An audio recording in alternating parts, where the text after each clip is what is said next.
एक डाटा के मुताबिक 2011 से लेकर 2020 तक 81,000 पैरामिलिट्री फोर्सेस के जवानों ने वॉलंटरी रिटायरमेंट लिया है और 16,000 रेजिग्नेशन दिए गए हैं।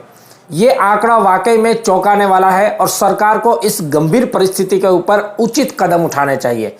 ऑन ग्राउंड कुछ ऐसे कारण हैं जिस वजह से जवानों को प्रीमेचर रिटायरमेंट लेने के लिए मजबूर हो जाना पड़ता है। उनमें से सबसे बड़ा कारण है अधिकारियों की बढ़ती हुई तानाशाही।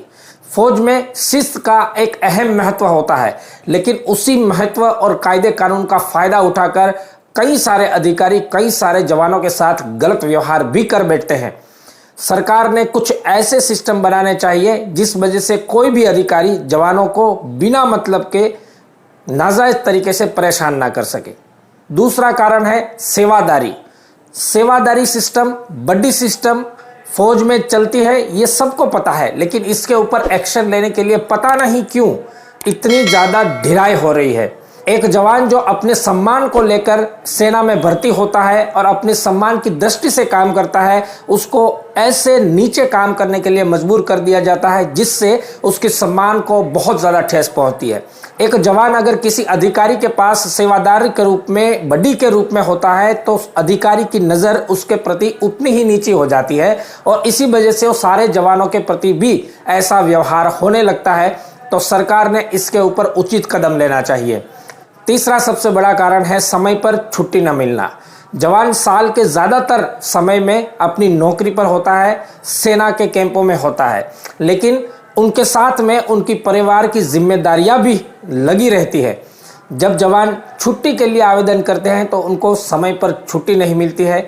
उस कंडीशन में परिवार की परिस्थितियां खराब हो जाती है और जवान को एक मेंटली हरासमेंट सहन करना पड़ता है। चौथा सबसे बड़ा कारण है सही समय पर प्रमोशन न मिलना। हम सभी को पता है कि सेना में एक स्टेज बने हुए हैं, जितना ज़्यादा प्रमोटेड इंसान होता है उतनी ही ज़्यादा उसको फैसिलिटी मिलना शुरू हो जाती है और उतना ही ज़्यादा रिलैक्स भी उसको मिलना शुरू हो जाता है। लेकिन लंबे समय तक जब जवान को प्रमोशन नहीं मिलता है तो उनके दिमाग में एक मेंटली हरासमेंट पैदा होता है। दोस्तों, आप लोगों के लिए आवाज़ उठाने की कोशिश कर रहा हूं। मेरी इन बातों से अगर आप सहमत हैं तो वीडियो में कमेंट्स करके ज़रूर बताइएगा और इस वीडियो को ज़्यादा से ज़्यादा शेयर कीजिएगा। और ऐसी कई सारी छोटी छोटी चीज़ें हैं जहां पर जवानों को हर कदम कदम पर लूटा जाता है।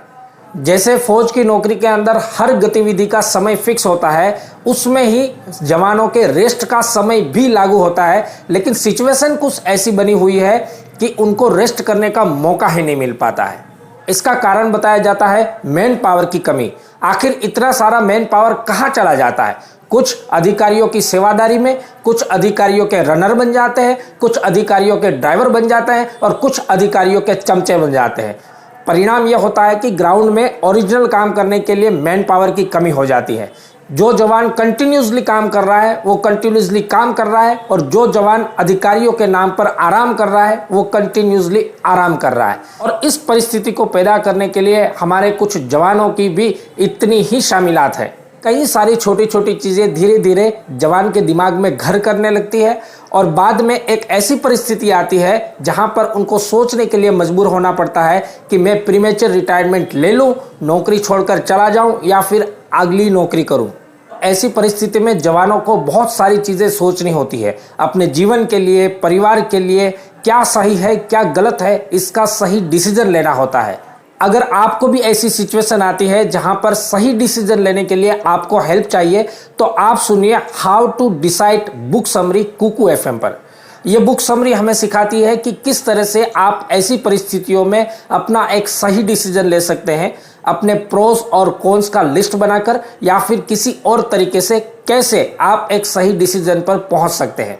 कुकू एफएम का साल का सब्सक्रिप्शन 399 रुपये का होता है, लेकिन अगर कूपन कोड इस्तेमाल करेंगे SMN50 तो आपको यह सब्सक्रिप्शन एक साल के लिए सिर्फ 199 रुपये में मिलेगा।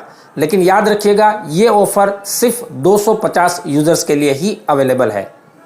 तो ये तो हो गई बात कि ऐसी परिस्थिति में आपको हेल्प कैसे मिलेगी। कई सारी ऐसी छोटी छोटी चीज़ें हैं जो जवान की मेंटली कंडीशन को ख़राब कर देती है। छुट्टी के लिए जवान रोता रहता है, भागता रहता है, दौड़ता रहता है, लेकिन सही समय पर छुट्टी नहीं मिल पाती।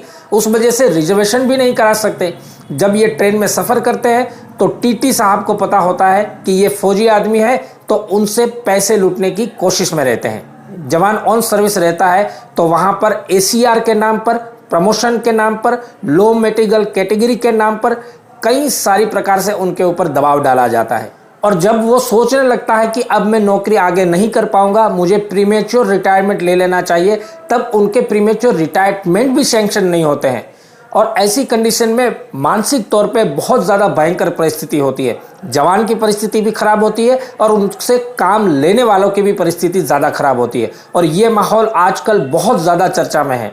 जवान रिटायरमेंट लेकर घर पहुंचता है तो सोल्जर बोर्ड के द्वारा कई सारी अनदेखियां की जाती है। स्टेट लेवल पर सरकारी नौकरियों में सुविधाएं नहीं है, जिस वजह से जवानों को बेरोजगारी का सामना करना पड़ता है। इतना ज़्यादा टैलेंट होते हुए भी बेरोजगार बनकर जवानों को घर बैठना पड़ता है। सरकार से मैं यही कहना चाहता हूं कि बाकी सारे सरकारी कर्मचारी छोटी छोटी चीज़ों को लेकर आंदोलन कर देते हैं, चक्का जाम कर देते हैं, हड़ताल कर देते हैं, लेकिन देश का जवान एक ऐसा व्यक्ति है जो अपनी सुख सुविधाओं के लिए, अपने अधिकारों के लिए कभी भी अपना काम नहीं रोकता है, कभी भी आंदोलन नहीं करता है और लगातार अपनी ड्यूटी पूरी ईमानदारी और पूरी लगन से करता रहता है। ऐसी कंडीशन में सरकार की ये महत्वपूर्ण जिम्मेदारी बनती है कि जवानों की इन परिस्थितियों के ऊपर सुधार लाया जाए, इनके मुद्दों को निवारण किया जाए और उनकी समस्याओं से दूर भगाकर फौज में एक अच्छा माहौल पैदा किया जाए। इस वीडियो को ज़्यादा से ज़्यादा शेयर कीजिएगा ताकि सरकार तक हम आपकी आवाज़ पहुंचाने में सफल हो सके। और हमारी बातें अगर दिल पे लगी है तो कमेंट्स करके हमें ज़रूर बताइएगा। नमस्कार, जय हिंद।